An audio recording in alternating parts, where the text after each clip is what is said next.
It is a very happy day today because Rabbi Shmuly Botnick is making his triumphant return to the podcast. It's been a couple of months.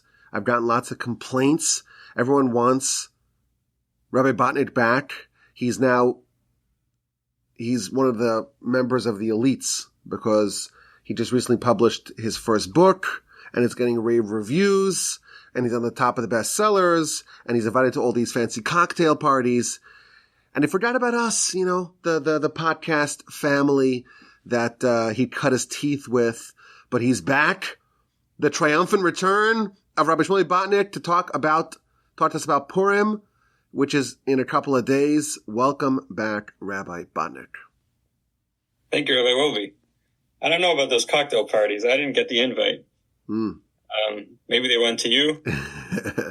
I don't know about that, but I will tell you that this is not the first time that we're recording on a fast day. I think you said it was last year that we recorded on a fast day. It was exactly 1 year ago, except minus a few hours, because we made the mistake of doing it late afternoon when our minds were completely clouded over. So I don't know how well we performed. At this point, I'm doing pretty well, except because we switched the clock. So I managed to eat kind of like a breakfast at 6 a.m. Yes, I did the same. I woke up at 5 o'clock, had a nice breakfast, drank a nice coffee, had a nice tall glass of water. So it's a fast day, but I don't feel anything. I feel great. It's 10 a.m. here, Central Time, and it's a fast day, the fast of Esther this year because Purim really falls out on Shabbos, so it's pushed off to Sunday. Typically, the fast of Esther is the day right before Purim. This year, it's Thursday. Purim's on Sunday, so we still have some time. But let's get rolling. You prepared a masterpiece. I've been told.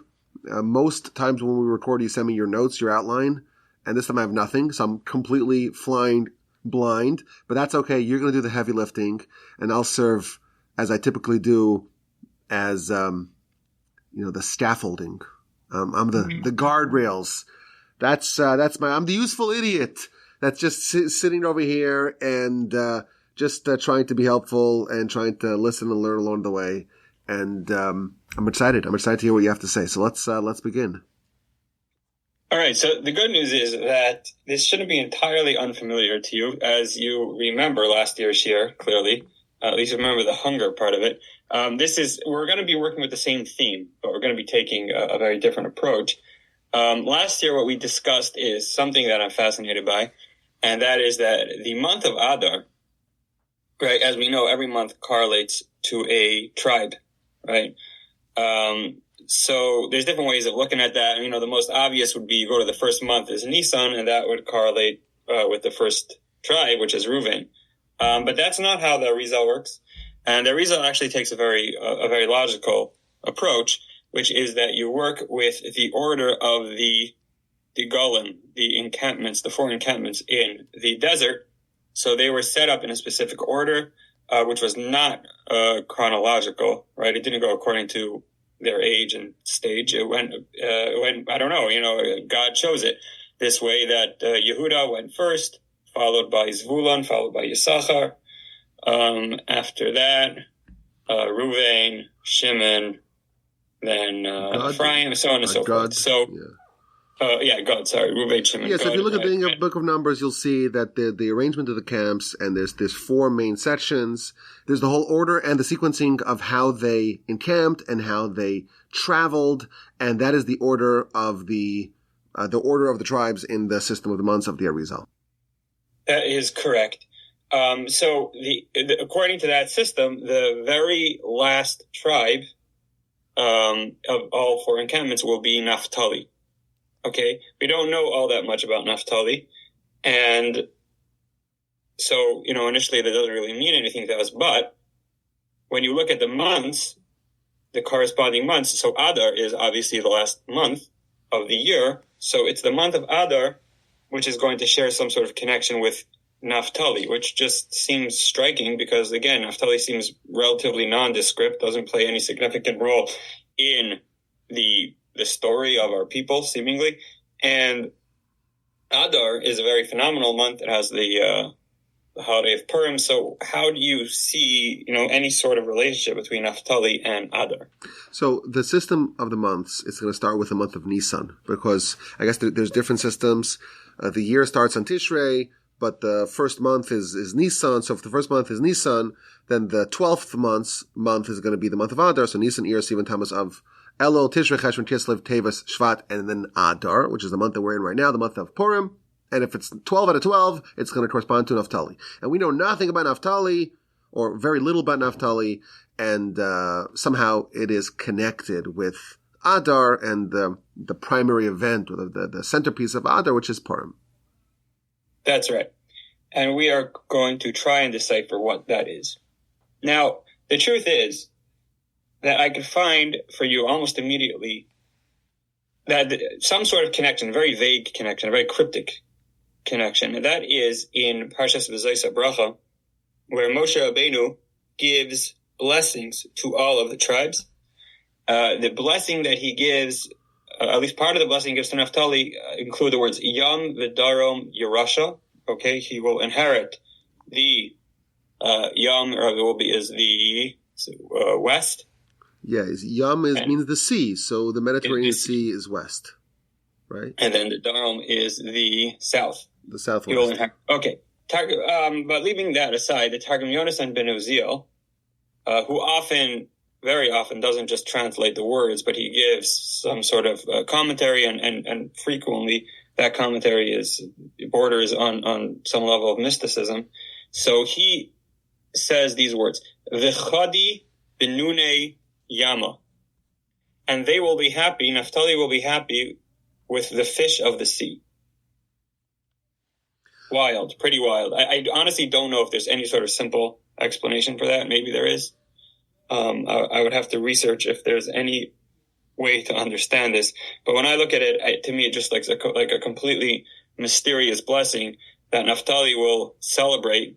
He'll be happy with the fish of the sea.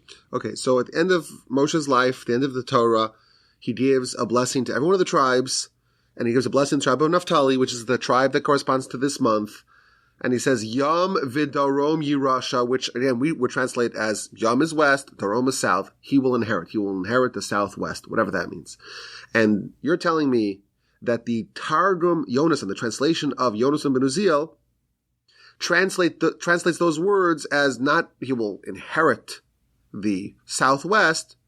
He instead translates it as he will be happy, he will be delighted in the fish of the sea. Is that what you're telling me? Yeah. Well, kind of. I don't know that he's substituting the simple translation. Again, it's more of an elucidation than a translation, right? Targum Yonasan Uziel isn't really limited to direct translation. He's meant to be somewhat of a commentator. So I don't know that he's trying to tell you that this is the translation, but he's inserting this into the text. He's saying that an underlying blessing here is the blessing to celebrate with the fish. Now, just for clarification, Targum Yonasan is written by one of the students of Hillel. So this is a very, very, very ancient source. This is a source that precedes the Talmud and precedes the Mishnah, right?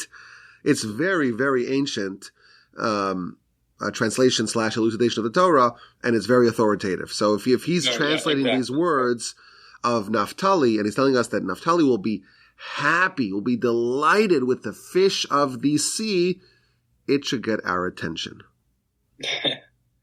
Well, and before we try to even understand what it means, what jumps out at me is that this rings very Adar-like, right? For two reasons. The word chadi means happy. That's what it means. It's an Aramaic word for happy. And we know that Adar is the happy month. Mishenichnas Adar marbim b'simcha. Okay. We also know that the Gemara tells us we're taught Mazel Adar Dagim. Right? The zodiac sign for Adar is fish. So we have the coalescing of these three things. Naftali, which is the tribe of the month, and we have joy. This is the month of joy, of ecstasy. When Adar begins, we up the level of joy, and then we have also the sign, the code of the month is fish, and all that is coming together. Right. So again, without explaining any why, we are seeing the what, that Naftali really does seem connected with at least the themes that are related to Adar. Okay. Before we get into all of that, I want to ask another question about Naftali. That is, I think there's one episode that Naftali is famous for, and that is when the tribes arrived at the Ma'ar Samachpela, the cave of the patriarchs, for the sake of burying their father, Yaakov. So we are taught, this is a Gemara in Saita, I would say Daftir Gimel, I think it's page 13a, I think. It's certainly in that neighborhood. And Esau stands there and he tries to prevent them from burying Yaakov, claiming that he owns a portion of it. Now they respond and say, no, you don't own a portion because you sold whatever portion you had, you sold it to Yaakov. And he says, no, I didn't. And they basically, they had the shtar, the document, the proof of sale, they had it, but they left it in Mitzrayim. And so Naftali was a very, very fast runner, and he ran all the way back to get the bill of sale from Mitzrayim. In the meantime, as we know, Hushim was deaf, the son of Dan. He went ahead and killed Esau, so it really rendered the whole effort useless, unnecessary. But that is what he did, and that's what he's famous for. And not only is he famous for it, but it's actually a part of his blessing, not Moshe, right? There's actually two major blessings to the tribes. One is in Parshas Vayechi, where Yaakov blesses his children, and then later in Parshas V'Zayis Bracha, which we just referenced earlier, where Moshe blesses the tribes. But going back to when Yaakov blesses Naftali, he says, Naftali ayala shlucha, hanosein emrei shafer.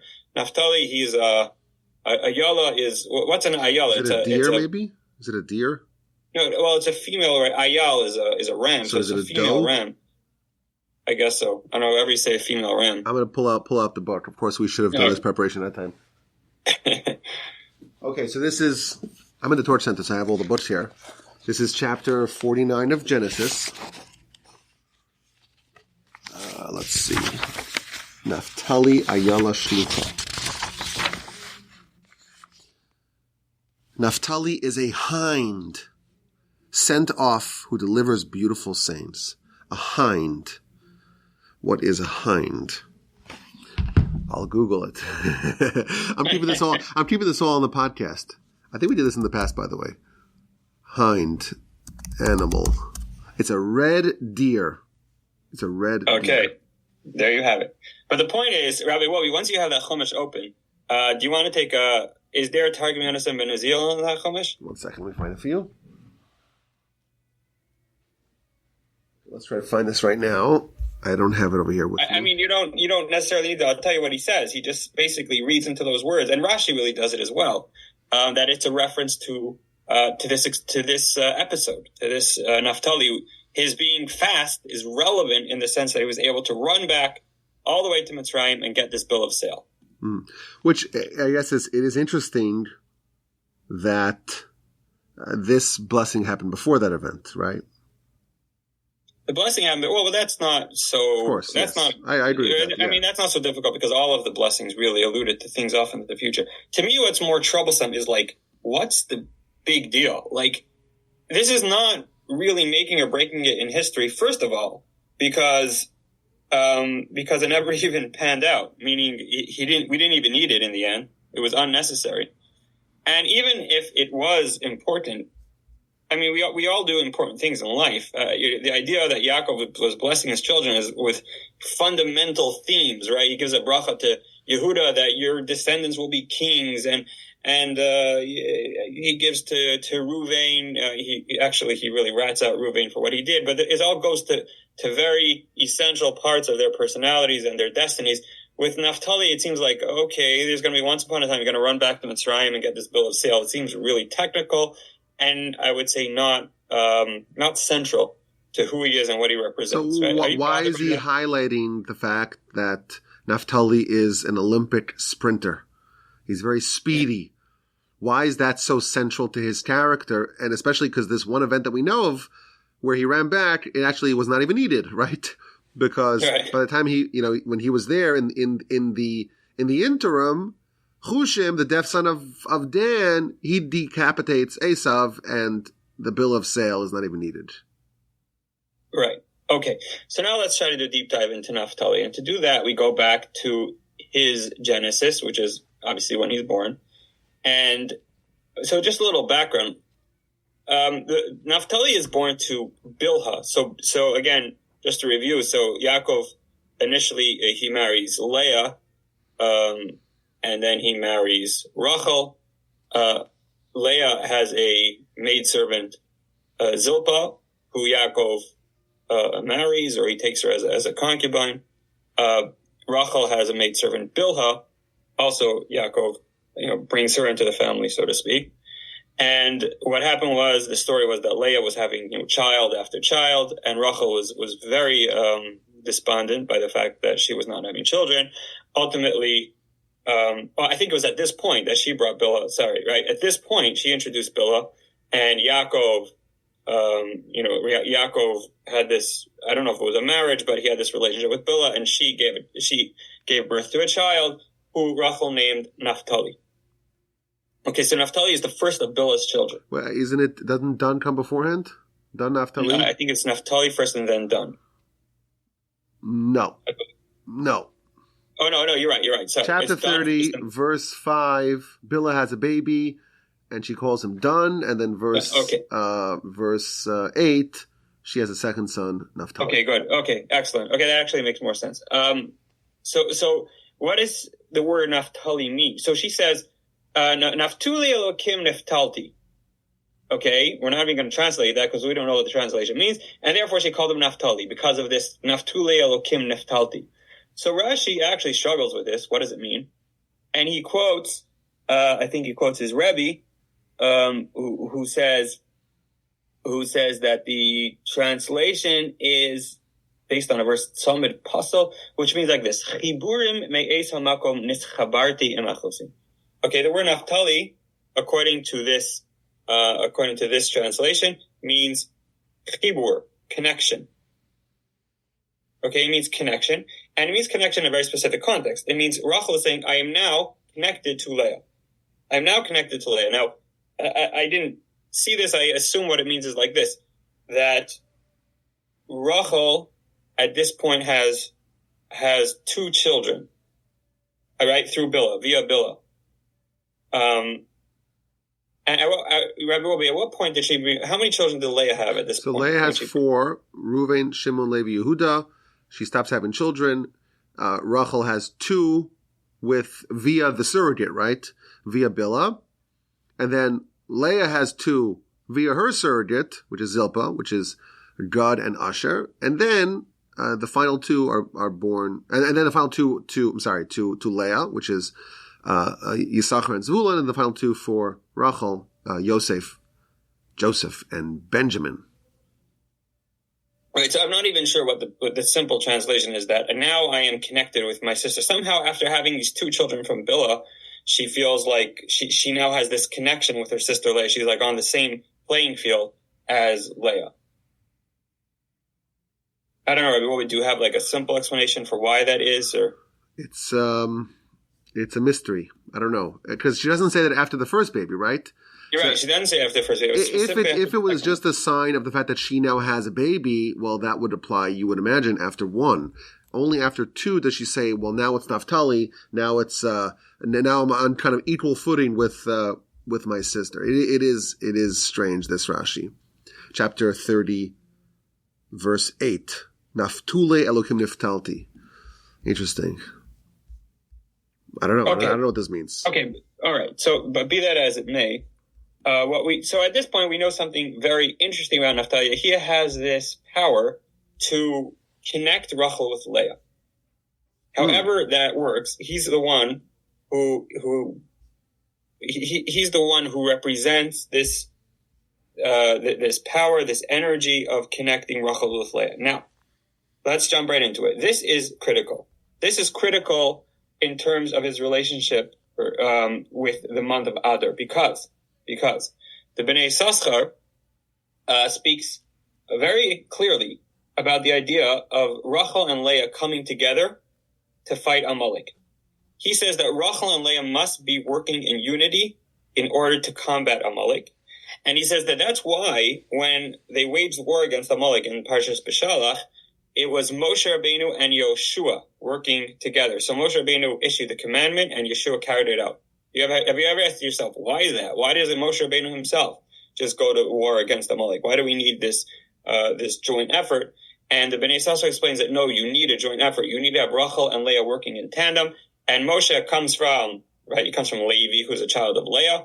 Yoshua comes from Ephraim, who's a child of Yosef, who's a child of Rachel. So through Moshe and Yoshua working together, you have the combination of Rachel and Leah, which is critical in fighting Amalek. Okay, hold on. Says the Bnei Yissaschar, Mordechai is Gematria, Rachel, Leah. Right, so Mordechai, who goes on to combat Haman, right, who's the progeny of Amalek, he represents this union of Rachel and Leah, and that's hinted to by the numerical value of his name. That's pretty incredible. Very, very interesting. So you said a lot. Let me just unpack what you said, as I understand it. Naftali, the etymology of his name, Rashi tells us, the word Naftali means a bind, a connection, a linkage. And Rashi explains that that's the linkage between the two sisters. Leah, she was in her own class. She was the only one who was fertile, and her sister was barren. So there was a misalignment, so to speak, between these two sisters. And Naftali symbolizes the fusion, the unity of these two sisters. Now you're telling me, based upon the Bnei Yissaschar, that the binding, the fusion of Rachel and Leah, of Rachel and Leah, that is the necessary ingredients. That's the necessary concoction, the recipe for defeating Amalek. And that's why chapter 17 of Exodus, when they wage war against Amalek, it's Moshe, who was the scion of Leah, and Joshua, the scion of Rachel. They must work in tandem. And thus Mordechai, who again defeats his version of Amalek in his day, the gematria of that word, Mordechai, is Rachel, Leah, because he kind of embodies the fusion of the two. And thus, you're telling me that Naftali, if he, in fact, at his very genesis, at the very beginning of his life, his name, his essence, is symbolizing the fusion of Rachel and Leah, it makes sense that he's going to be the one who's going to represent the month of Adar. Exactly. And this does, by the way, just to harken back to some of the other subjects you've spoken about in the past, quite eloquently, it does seem to invoke the two messiahs, right? I don't know if that's later on your list, but we have Messiah ben David, Messiah ben Joseph. David's from the tribe of Judah, which is from, of course, Leah. And Messiah ben Joseph, well, that's from Joseph, from Rachel. So you talked about the unity of the two and the two sticks coming together, and both of those being united in purpose in defeating Esau and defeating Amalek. That kind of resembles the same kind of idea. Oh, that's incredible, because I actually did not think of it. I'm ashamed to say that I did not think of that. So this is fine. We can edit it out of the podcast and make it sound like it's. What did you call yourself at the beginning of this year? The scaffolding. The scaffolding, yeah. So apparently you're a lot more than that. Okay, excellent. So now I'm going to wax a little bit Kabbalistic here, because I want to explain what does this mean. This all sounds like way out there. So Rachel and Leah coming together to fight Amalek. Why is that? Right? Why is that? Why do you need that? So I'm not going to explain it on simple terms, although I'm sure you can. Here's what I would like to submit, and that is that Kabbalistically, there's the four-letter, the ineffable name. Rabbi Botnick is a great word for it. The tetragrammaton? Yeah, I'll never, ever remember that. I have tried to commit it to memory, and there's just no... Not to be confused with the Decalogue. All these great words. Tetragrammaton. Yeah, it's the four Hebrew letters. Yud K Vav K. Tetragrammaton. It's a great word. Tetragrammaton. All right. So there's the four letters. Now, Tetragrammaton. Tetragrammaton. That's the problem when I record here, and I have my computer open here. I could do all sorts of things. Tetragrammaton. All right. Yeah. Thank you, Google. All right. So Kabbalistically as follows. These 4 letters represent 4 worlds, at least 4 spiritual worlds. Okay. And without getting into the whole subject, the Hay's, the letter Hay always takes on a feminine role. And we know this actually. Right? And this is just basic grammar, right? Hebrew grammar, everybody, right? You know Hebrew a lot better than I do. You lived in Israel for a bunch of years. Whenever you speak to a woman or about a woman, you add a hey at the end of the word. So hey, it has a feminine role. So there's the yud in the 4-letter name, which I don't know the English word for. There's this 4-letter name, and there's a yud, there's a hey, there's a vav, there's a hey. So there's these 4 worlds, which I'm not going to get into the whole subject, but the one takeaway is that the 2 heys are both going to have some sort of feminine role, and in the Kabbalistic works, it all refers to the first hey as Leah, and the second hey as Rachel. Okay, so hey A is Leah, hey B is Rachel, and these refer to two worlds. The first hey being the upper world, what we would call the world of Bina. That's where the Kisei HaKavod is. And then the lower world being the lower hay, the final hay being the lower world, which is what we call the Olam Asiyah, which is really where we live and where we operate, where the word Asiyah means to do, to perform, to accomplish, right? And that's what happens down in this world. So Rachel pertains to this world down here. Leah pertains to the upper world, the world where the Kisei HaKavod exists. The terms Kabbalistically, important to remember this, is the upper world is called Bina, the bottom was called Malchus. So there's Rachel, Leah, hey, Bina, Malchus. Let's just remember that. But again, I know this is esoteric stuff, but is this, still something we can work with, Rabbi Wolbe? Listen, it's very Kabbalistic, but I can repeat what you said. You're telling me that hey is feminine. Yud Kei Vav Kei represents 4 worlds, which we haven't told us much about them, but okay. And the first hey is Leah, which is Bina, which is more elevated, more a different transcendental level. And the second hey, that represents Rachel, and that is called Malchus, and that's kind of our world, Olam Asiyah. Okay, exactly. These are terminologies that anyone who studies Kabbalah, you've heard these. What they mean, we don't know. We don't profess to know anything about these things. At least I don't. But... yes. Okay. So let's proceed. Right. So now what we know about Amaleik is, and this the verse basically tells us, is that Amaleik challenges the Kisei HaKavod, or at least the revelation of the Kisei HaKavod in this world. Right. That at the end, the very tail end of Parshas Beshalach, after the battle between Amaleik and the Jewish people, the verse says, Hashem says, Ki yod al keiska, melchama tia el Amaleik midardar, that my hand. I think Hashem is saying his hand is upon the throne, and it says the word kisei is missing an aleph, right? It says case instead of kisei. The idea being that Amaleik somehow is able to affect or obfuscate the kisei HaKavod, right? Yes. And then Rashi even says that so long as Amaleik reigns, the throne of God is incomplete, and therefore it's going to be spelled missing a letter. It won't be kisei, which is a kaf and a samach and an aleph. It's missing. The aleph is omitted because that's, I guess, what Amaleik does is they diminish from the throne of God, which you tell me it's in the Bina, it's in the first hay, it's in the Leah. Right. Again, this is all just to clarify. We're using Kabbalistic lingo. It's all an allegory, right? It's all an allegory.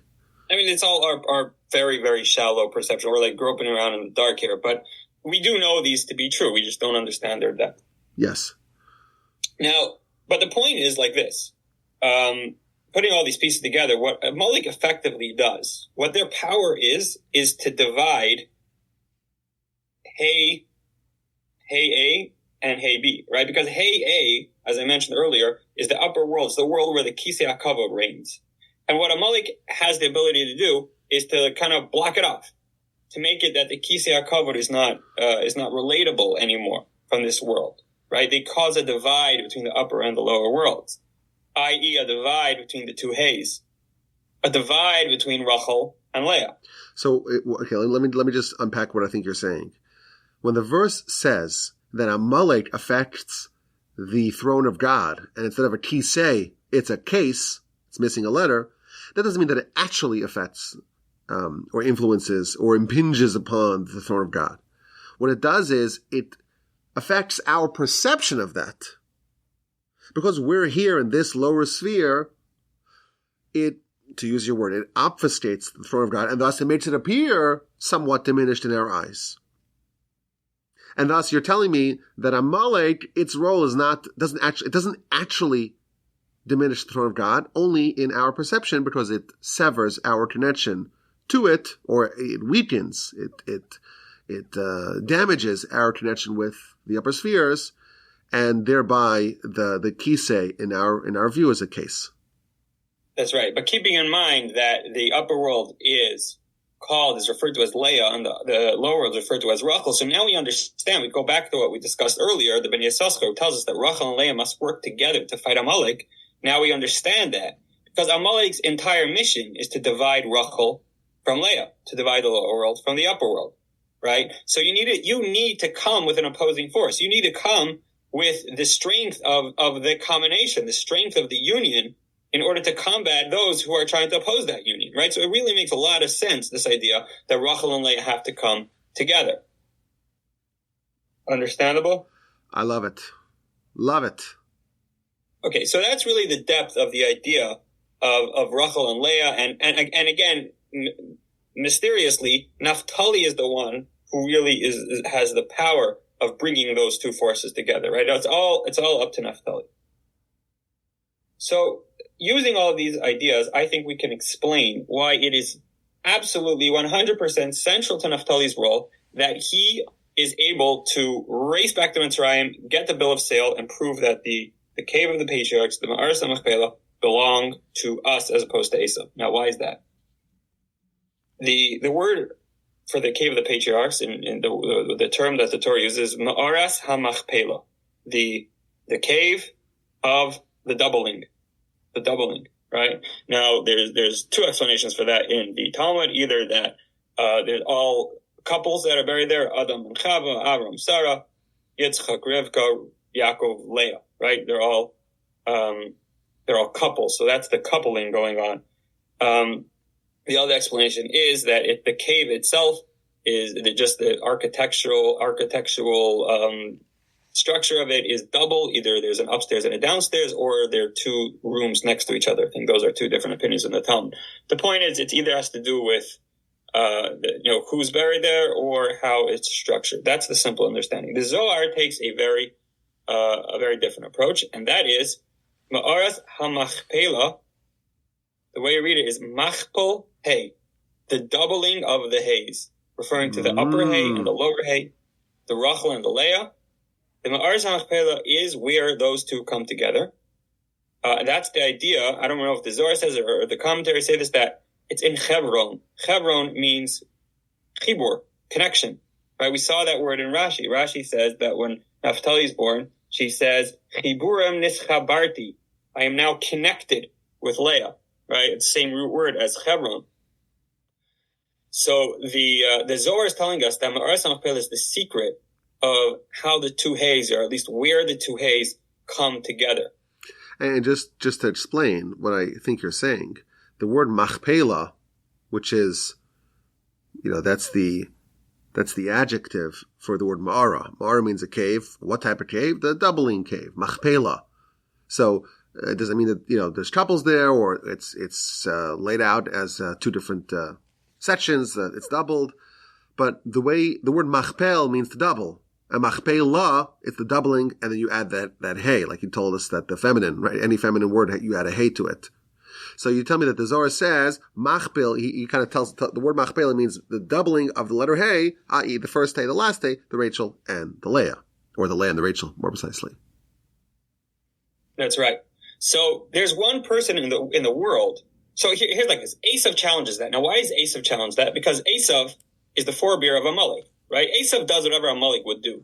So Esau, what he wants to do, you got to ask yourself a question. Like, why does Esau really care about this whole thing? Like, this is his last ditch attempt. He gets killed, like, immediately after, right? this is like his final say in the world is to try and challenge the Jewish people's right to the cave of the patriarchs. Now, according to all this, that has a lot of depth because that's really Amaleik's entire mission statement. Because the Ma'arsa of Bela is the place where these two hays connect. Esau and Amaleik will do anything they can to deny us that connection because that's what will sever the upper world from the lower world. And that's what Esau is fighting for his life to ensure that we don't get it. You understand? That's why I think the depth of Esau's challenges. Now, who do we send to prove otherwise? Who has the power to prove that it's in our hands? Naftali, because Naftali is the one who connects the two worlds. He connects Rachel with Leah. So it's specifically Naftali who's able to race back. Now, why he's able to do it so fast, I don't know. But it's basically, maybe it's just this idea that he's so connected to this connection that he's able to do things that nobody can do just to prove that the Ma'arsa Achpela is in our possession. Because that's his entire essence. That he is Hebron, right? He's the Chiburim, Shenis Chabarti, Emachosi, that's Rashi's term. And the Ma'arsa Achpela is in Hebron. He is that. Naftali, his entire essence is the Ma'arsa Achpela. So he's able to just become superhuman and race back to Mitzrayim and do whatever he needs to do to prove that it's in our possession. Love it. So you're telling me that Esau, he is the archetype, the embodiment of Amaleik, and therefore his role is to drive this wedge between the machpil hay, the doubling, the unification of the Rachel, the Leah, of the upper spheres and the lower spheres. As we know, by the way, the Midrash says that this location is a portal to the upper spheres, right? This is a touch point of heaven and earth. So it makes sense that this will be a place where it will be a machpil hay, a doubling of the hay, a fusion of the worlds, of the world of Leah, the world of Rachel. So Esau, his essence is to try to stop that, to try to obfuscate the throne, to create that wedge between these two worlds, and therefore that's what he represents, what he does, and therefore Naftali is sent to go prove otherwise, to prove to bring the documentation that no, this is actually appropriate. That's right. And what's interesting, and I haven't really worked this through, is that ultimately who is the one who accomplishes it? And that's Chushan ben Dan, and Dan is Naftali's brother, right? They both come from Bilhah. It's almost as if Dan also is related to this theme. It could relate to what we mentioned earlier, right?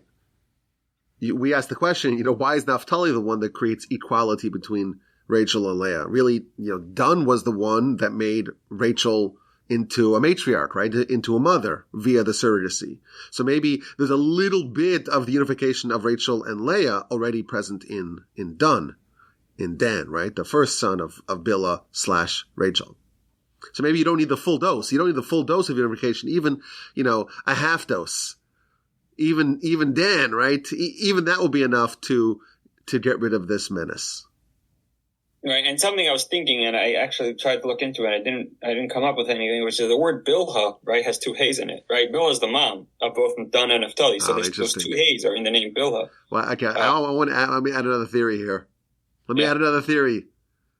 What happened with Esau? Are you going to like this? I can already tell. His head stayed there. So maybe if Naftali was the one who did it, there would be nothing left of Esau there trying to blockade there. Oh. Interesting. Yeah, Dan did a half job, so to speak. Mm-hmm. He didn't completely eradicate the influences or the role, so to speak, of Esau in this cave, and therefore Esau's head is still there, creating a slight barrier, so to speak. There's a little bit of his influence still behind. Had Naftali maybe done that, it would have done it completely. Exactly. I hear that's very, very brilliant. I want to continue, but I just, there's this one idea that I had is really wild, and I want to just share it, even though it's a little bit tangential. And that is that so Hebron is interesting because it's the place of Chibur, where the upper world and the lower world connect. But there's another place in the world that seems to do that even more effectively, and that is the Beis HaMikdash, right? Beis HaMikdash is the place where we connect. And that is definitely true I think the Sfarim discussed that the Hebron and Yerushalayim are like two flip sides of the same coin. But basically the idea is that we know, it's the same word, right? And the Pasuk in Tehillim says, Ir shechubra, again, the word chibur, la yachdav, that Yerushalayim is the city where there's chibur, and the idea is that there's a Yerushalayim shel Mala, there's an upper Yerushalayim, Yerushalayim shel Mata, there's a lower Yerushalayim, and when things are good, as the way it should be, they're aligned with each other. And right now, when there's Churban, things are not the way they should be. I did see that Moshe Wilson says the word Churban is Gematria, is the same letters as Hebron, because when the Yerushalayim isn't working the way it should be, so then you have to shift over to Hebron. But the point here is that Yerushalayim really has the same function of connecting the world of Rachel with the world of Leah. Now, so here's just something wild that I thought of, which is, right, in Gematria, sometimes what we do is, instead of just doing the word as you see it, you look at each letter, and each letter could be spelled out, right? So let's say Rabbi Woolley's name is Yaakov, so Yaakov is Gematria 182. But what you can do is you could look at the Yud. How do you spell Yud? Yud, Vav, Dalet. Okay, Yud plus Vav plus Dalet, that would be 20, right? And the Ayin would be Ayin, Yud, Nun, which would be 130, so on and so forth, right? So it's really the entire expanse of the word. You take the gematria of every component of it. So I did the gematria of Rachel Leah, working with that, right? Spelling out Reish, spelling out Ches, spelling out Lamed, spelling out Lamed, spelling out Aleph, spelling out Hey. The number I came to was 1193. If you divide that in half, you get Yerushalayim, which is just wild, because there's Yerushalayim Shalmala, there's Yerushalayim Shalmata. It's Yerushalayim times 2? It's off by 1. So in other words, Yerushalayim times 2 is 1192, and this Rachel Leah, if you spell out each letter, is 1193. So it's basically like Yerushalayim 0.5, Yerushalayim 0.5, right? They're meeting in the middle. It's really incredible. Classic. Yeah. Okay. But that was just a little bit off to the side. The point here is, okay, circling back, we're trying to understand. So there's Naftali, and Naftali represents the union of Rachel Leah. The union of Rachel Leah is what ultimately triumphs over Amaleik. But now we want to understand why that brings to joy. Because remember, the Targum of Israel said Naftali, okay, he's joyful with a fish in the sea. He's joyful with a fish in the sea. So and Adar, as we know, brings to joy. So we're going to have to somehow take all of these ideas, lump them together, and show you why this brings to joy. What does it have to do with joy? So I want to read to you, I have it printed in front of me, the words of the Chasam Sofer in his drashos on Rosh Hashanah. Okay? And here's what he says. He's talking about the idea of doing tshuva. Now, the Sfarim tell us the word tshuva is you break down like this, tashuv hey, you return the hey. Tshuva means repentance, right? Yeah, tshuva means repentance. But on a slightly deeper level, what repentance affects is a tashuv hey, returning of the hey. Now, what does that mean? What that means is like everything we just discussed, that what sin can accomplish, what Amaleik accomplished, what evil, what impurity, what that does is it divides the two hays. Right, the lower hay goes astray. It goes astray, or again, maybe it just appears to go astray. But the idea is that it's not reflecting the upper hay the way it should be. Mm-hmm. So tshuva is tashuv hay. You bring back the hay. You bring these two hays together, and you make them aligned, and you make one. You make each one. I don't know each one. I mean, the idea is that the upper world should shine down directly to the lower world. We should be able to bask in the light of the upper world. And that's what you can accomplish through tshuva. So listen to what he says. He quotes the verse that we say, it's in Tehillim, but we say it in Hallel. We sing it, right? Moshivi akaras abayis emabanim samecha. Hallelujah. That's the last pasuk in the first chapter that we recite in Hallel. So he says, Moshivi akaras abayis hainu bechinas rachel. Okay, so this is a little bit Kabbalistic, but it's actually not. It's very understandable. Akeres habayis refers to Rachel. Aim habanim refers to Leah. Now let's explain that. Akeres habayis means the ikar, the primary of the house. The primary of the house.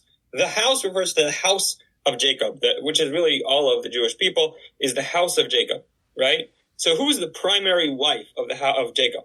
Who is like the woman of the home? So that's Rachel, because that's Jacob always wanted to marry Rachel, right? Yaakov wanted to marry Rachel.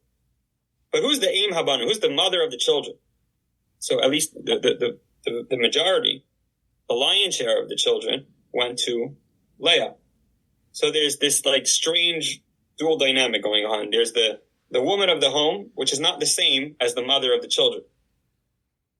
Right? The woman of the home is Rachel, the mother of the children is Leah. So the term Akeres Abayis, the Iker, the primary of the home, that's Rachel. Im Abanim is Leah. So says the Chasam Sofer that what does it mean? Moshivi means to return, right? Same word as tshuva, Moshivi. Akeres Abayis, Im Habanim. So the Akeres Abayis, Rachel should be returned to Leah, to the Im Habanim. Okay? What's the next word of it will be? Moshivi Akeres Abayis, Im Habanim. Semecha, happy, joy. You see that? Wow. When the Akeres Abayis returns to the Im Habanim, when Rachel returns to Leah, that affects joy, affects simcha. I will tell you something fascinating. That someone told me this. I don't know this for sure, but someone told me that the way we sing it is Moshivi Akeres Abayis Im Habanim Samecha. Right, so there's a little pause. Moshivi Akeres Abayis. Stop. Im Habanim. So this fellow, he studied in the Yeshiva Rabbeinu Chaim Berlin, which the Rosh Yeshiva for a very long time was Yitzchak Hutner, who was very well versed in Kabbalah. So he used to tell them, don't sing it like that. The way you should sing it is Moshivi Akeres Habayis Im Habanim Samecha. Hallelujah. Because the idea is you're returning the Rachel, the Akeres Habayis to the Im Habanim, to Leah. So why would you stop? Don't stop, right? If you stop, you're doing exactly what you shouldn't be doing. Moshivi Akeres Habayis Im Habanim. You're lining them up with each other, right? You understand? It's an amazing insight. It just goes to show how important it is. Even every little nuance in Judaism is so critical. Even the way you sing it. Anyways, I would ask you to verify this with someone who may have known Rav Hutner better, because I did hear it really third hand, because the fellow I spoke to didn't even study under Rav Hutner himself. He studied under a student. So this may be broken telephone, but it's just an interesting insight either way. So you're telling me like this. We're going back to Naftali. Naftali is the glue that binds Rachel and Leah, the first hay, the top hay, the upper hay, the lower hay, the foil of Amaleik and Esau. And you're telling me, based on this verse in Psalms that we read on the Hallel, the verse tells that whenever there's this Moshivi, this returning of Akeres Habayis, of Rachel, to Im Habanim Smecha, to the mother, to Im Habanim, right, to the mother of the children. Then there's Smecha, then there's Simcha, there's joy. This breeds joy. So this would explain, why the month of Adar, the month of Naftali, is the month of joy, but also the translation that you brought, or the elucidation that you brought of the Targum Yonasan, the translation of Jonathan, that when it tells us that Yom Vidarom Yerusha, it tells us that Naftali symbolizes joy. And we didn't understand that. Now you're explaining it to me based upon this verse. I love it. Fantastic. Okay, so we're almost done here, but because remember, so we're trying to understand what the Targum Yonasan is. The Chadi. So we understand Naftali is the combination of Rachel. Now we understand the Chadi, that you're happy because the combination of Rachel, Leah, Im Habanim, Shevikaris Habayis Im Habanim, Smecha brings the joy. Now, what's the Nune? Yama, the fish of the sea. What in the world do they have to do? Okay. Now, this is it's a little wild. Again, this is for sure something I don't profess to understand, but I'm going to read this to you. So I found this in the Sefer Likutei HaGra. Right, the Gra is Rabbi Eliyahu from Vilna, the great Vilna Gaon. So this is not him talking. This is a commentary on his words. I don't recall the name of the commentary, but it's a comment. I would venture to say that it's authoritative. So he says that the word nun, okay, he's not talking about fish. So again, the word nune means fish. Nune is Aramaic for fish. But the word nun, he's referring to the letter, right? There's a letter nun, and the way you spell it is nun, vav nun, right? Remember earlier we mentioned how every letter you could spell it out. So the letter nun which is one of the letters in the Hebrew alphabet, the way you would spell it out is nun vav nun, which it sounds exactly like the same word as fish in Aramaic. Fish in Aramaic is nun vav nun. So there's this strange connection between the letter nun and fish, right? Fish are called nun, nune, nun. So he says like this: Gimel osios nun, heim yam kol vav. Okay, he says nun 50 is like this. Nun is gematria 50. If you spell it out, so it's nun 50, then vav 6, and then another nun, another 50. So it's 50, 6, 50, right? 106. 106. So he says that the breakdown should translate as follows. The first nun,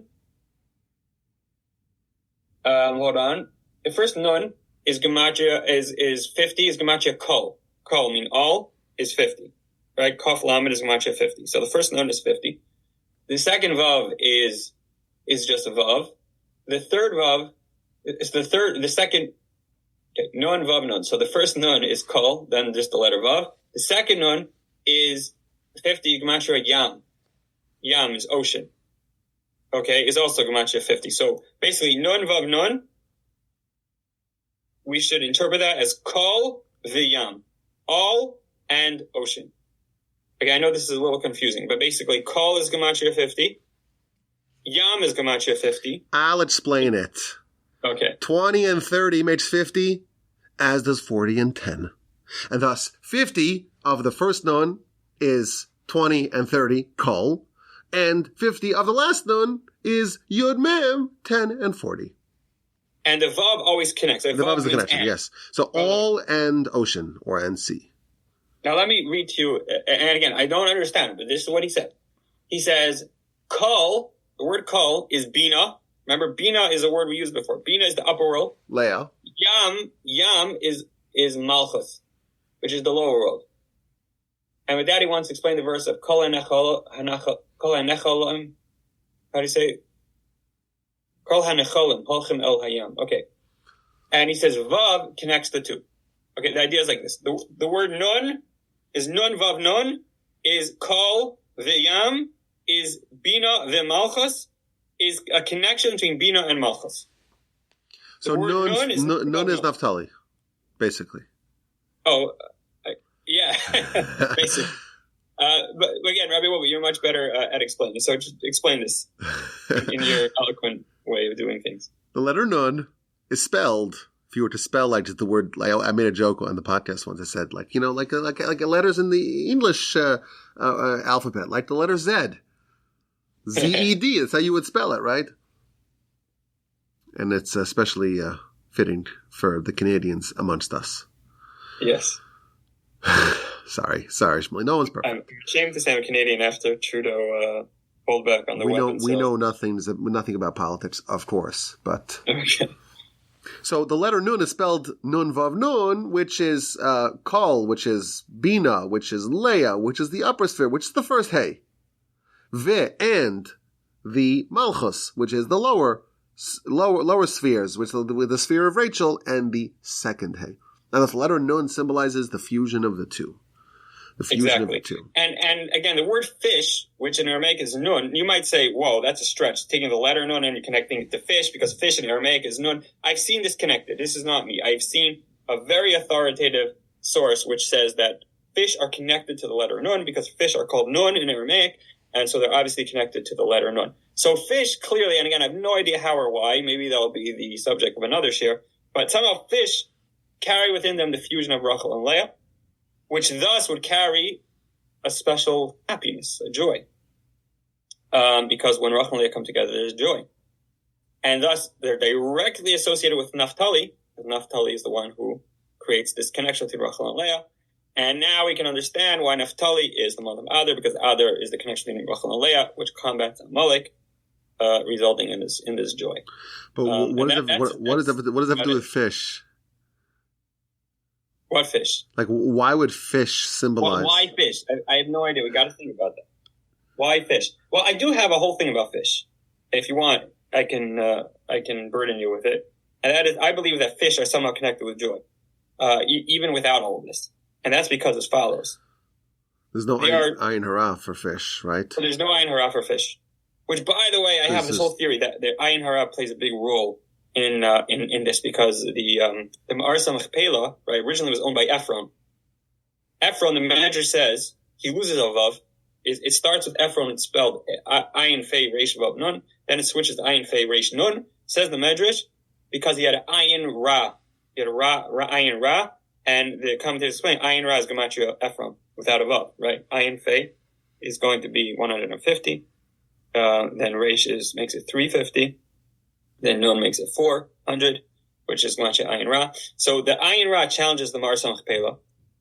And then Lavan, I have a whole theory about that. Was also trying to challenge Rachel and Leah with ayin hara. Anyways, but leaving that to the side, right? So fish are exempt from ayin hara. But this was my idea that I think that fish have a connection with happiness, and here's why: because the source of what would you call what's the opposite of happiness? Sadness, depression. Right? The word for that in English, in Hebrew, is etzev. Now, there's really in the Torah, the term etzev does not come up a lot. But the first two times are actually back to back, two psukim next to each other after the sin of the Eitz Hadas. So Chava receives the curse of Be'etzev Tel Dibanim, right? Be'etzev, with some sort of like depression, children will be born. And then Adam receives a curse to the Adama. I don't remember the exact term, but it's the Adama will be Be'itzavon or something like that. That there will be some sort of. It's hard to say that the land will be depressed, but obviously it just means like it will be weighed down. It won't produce the way it was supposed to produce. The idea here is that fish seem to be exempt from both of them because fish, right? We get the blessing, the Yud Guler of the Kabbalists. You should have children like the fish have children. The fish like represent the apex, the most the apex of productivity. They're just able to have children much faster and much more plentiful than we are. The point might be that they are not included in the curse of Be'etzev Tel Dibanim, and obviously the curse to the land doesn't affect them at all because they don't live on the land. So I have this theory that the curses of Etzev don't apply to fish. And another proof to that is that another time we see the word Etzev is later, right before the flood. Hashem said, "Vayisatzev alibo." Hashem, hard to say, it was depressed. I don't know what that means exactly, but I guess he wanted to wipe out all of humanity because of this sense of Itzavon. And again, he did not wipe out the fish. And I just saw this week, coincidentally, that the Midrash says that Adam and Eve gave from the fruit to be eaten by all the animals with the exception of the fish. Oh, that's perfect. It's a Midrash. So therefore, all of the animals, not just the humans, they all participate in the sin of Adam and Eve, and thus they are somewhat culpable on some level, and therefore the curse will be applied to them on some level, but that's why when it comes to the punishment, the fish are exempt, and the manifestation of the punishment that happens a few generations later with the flood, they were also exempt as well. Well, so then once you tell me that, so then everything's really, really very understandable because the sin of the Eitz Hadas, right? Haman is hinted to in the Torah from the words Hamin ha'etz, right? The Gemara says, where is Haman hinted to? Hamin ha'etz. Haman he's the Eitz Hadas. He comes from the place of the Eitz Hadas. Amaleik comes from the place of the Eitz Hadas. So if the whole source of this idea, this ability to divide the upper world from the lower world, it really is sourced. I mean, I was saying how Amaleik challenge is really all coming from the Eitz Hadas, right? I mean, Adam and Chava got tossed out of Gan Eden the moment they ate from the Eitz Hadas, this idea being that they lost the ability to associate with the upper world. So it all comes from the Eitz Hadas. So if fish were exempt from the Eitz Hadas, so then it makes a lot of sense that they maintain that connection with the upper world, right? They weren't thrown out the way we were. I like it. And I'll also tell you just another point to wrap this up. If Nun symbolizes the fusion, the Naftali, the reversal of the sin of Adam, the joy that comes from the unification of Akaras Habayis and Ema Banim, the Smecha, it makes sense that, let's say, the sign of revelations on the 50th day, right? That's day 50, because that's when the heaven and earth were united. And we're supposed to study Torah, Smechem Kinesinasam Sinai, right? Oh, wow. Okay, I got that. Smechem Kinesinasam. Right. Okay, there was an unparalleled joy that was present at Sinai because that was that 50, that the ultimate Naftali, so to speak, the unification of heaven and earth. And I would say it seems like to me that maybe Yovel, year 50, and the 50th Shari Bina, that elusive 50th level of insight that we hope to one day reclaim. That is all symbolized by this idea of this fusion, this merging, this restoration of the unity of the two worlds. Beautiful. An absolute masterpiece, courtesy of Rabbi Botnick. This was wonderful. Do you think it's fitting to mention that the Torch fundraiser is still happening at givetorch.org? Is that appropriate to mention? I think so. You think so? Because through that, we can have more shiurim like this.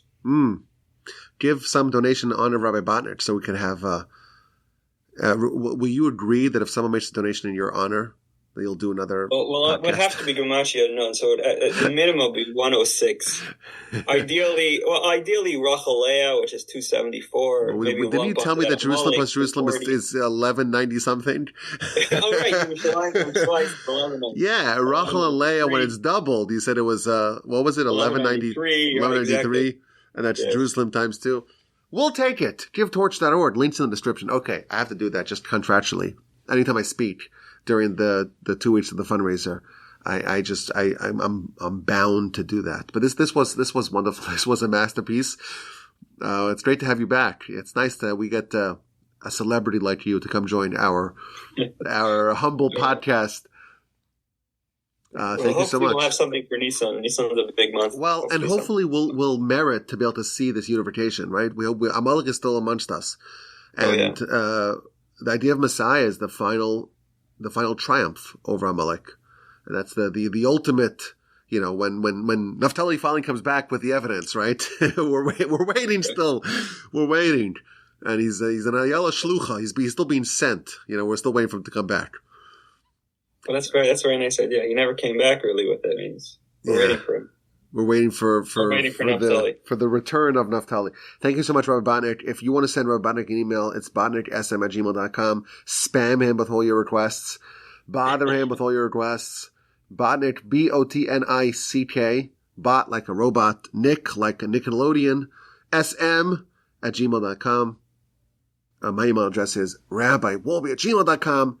Thank you so much. Have a wonderful Purim, everyone. And please, God, we'll have Rabbi Botnick back for a Pesach bonanza, a Pesach special.